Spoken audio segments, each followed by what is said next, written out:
एक ही टाइप का कैप्सिकम खा करके बोर हो गए हैं तो ट्राई कीजिए ये रेसिपी को। इसको आप रोटी या फिर चावल के साथ खाइए, बहुत ही ज़बरदस्त टेस्ट आएगी। थोड़ा सा यूनिक तरीके से इसको बनाएंगे तो देर ना करके चलिए स्टार्ट करते हैं। तो सबसे पहले यहाँ पर लेना है कढ़ाई में तेल, करीब 2 चम्मच में तेल ले लिया है। इसमें हम करीब आधा टीस्पून डाल देंगे जीरा और 2 बड़े चम्मच लिया है मैंने मूंगफली यानी कि पीनट, साथ ही ढेर सारा करी पत्ता डाल देंगे और यहाँ पर 7 से 8 लिया है मैंने लहसुन। इन चीज़ों को हल्का सा हम भून लेंगे। इसे पीनट में हल्का सा क्रैक आना चाहिए, उतना ही हमें इसको भूनना है। एकदम लो फ्लेम पर भूनिए तो यहाँ पर ये पीनट अच्छी तरह से भून जाएगी। तो ये अच्छे से भून चुका है तो अभी इसको हम निकाल लेंगे। पर यहाँ पर तेल को हमें नहीं डालना है, तेल से छान करके सिर्फ ये लहसुन मूंगफली वगैरह को निकालिए। अभी यहाँ पर एक टमाटर, साथ ही थोड़ा सा तिल यानी कि सेसमी सीड्स लिया है मैंने करीब 2 बड़े चम्मच और इसको इस तरह से पीस लिया। इसको हम साइड में रख लेते हैं। और अभी यहाँ पर लेंगे मेन इंग्रेडिएंट है हमारा कैप्सिकम। तो यहाँ पर मैंने 3 कैप्सिकम लिया है और जिनमें करीब 250 ग्राम है।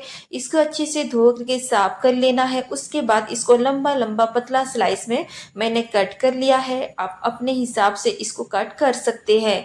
तो अभी कढ़ाई में जो तेल बचा हुआ था उसमें हम करीब 1/4 टीस्पून डाल देंगे सरसों और 2 मिर्ची मैं डाल रही हूँ, साथ ही 2 प्याज मैंने डाल दिया। मिर्ची का क्वांटिटी आप अपने हिसाब से कम ज़्यादा कर सकते हैं। प्याज को हल्का सा हम भूनेंगे, बिल्कुल भी कलर चेंज नहीं करना है, बस हल्का सा इसको सॉफ्ट करना है।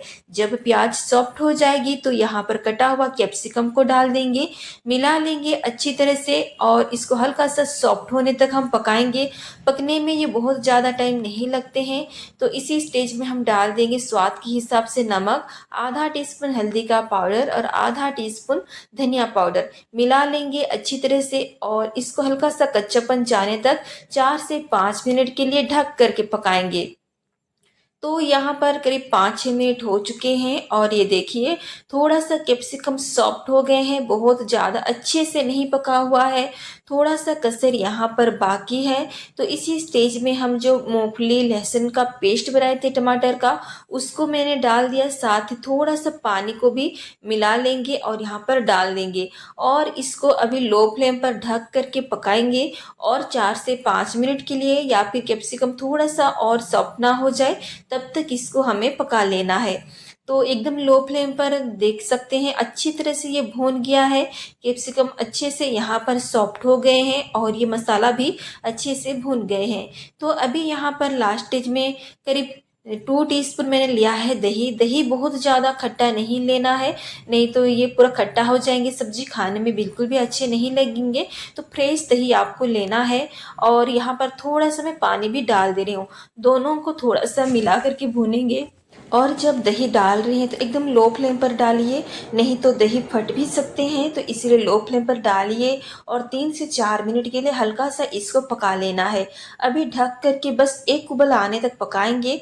सब्जी यहाँ पर बहुत अच्छे से पक चुके हैं और देख सकते हैं कितना अच्छा ग्रेवी बना हुआ है। और यहाँ पर लास्ट में डाल दे रही हूँ 1/4 टीस्पून गरम मसाला और 1 टीस्पून के करीब कसूरी मेथी, बहुत अच्छा फ्लेवर आएगी। और ये हमारी कैप्सिकम की पूरा चटपटी वाली और यहाँ पर लटपट वाली सब्जी बन करके तैयार हो गया है। बहुत ज़्यादा पतला मत कीजिएगा, इस तरह का ही कंसिस्टेंसी रखना है, बहुत ज़्यादा ड्राई भी नहीं है कि बहुत ज़्यादा ग्रेवी वाली भी नहीं है।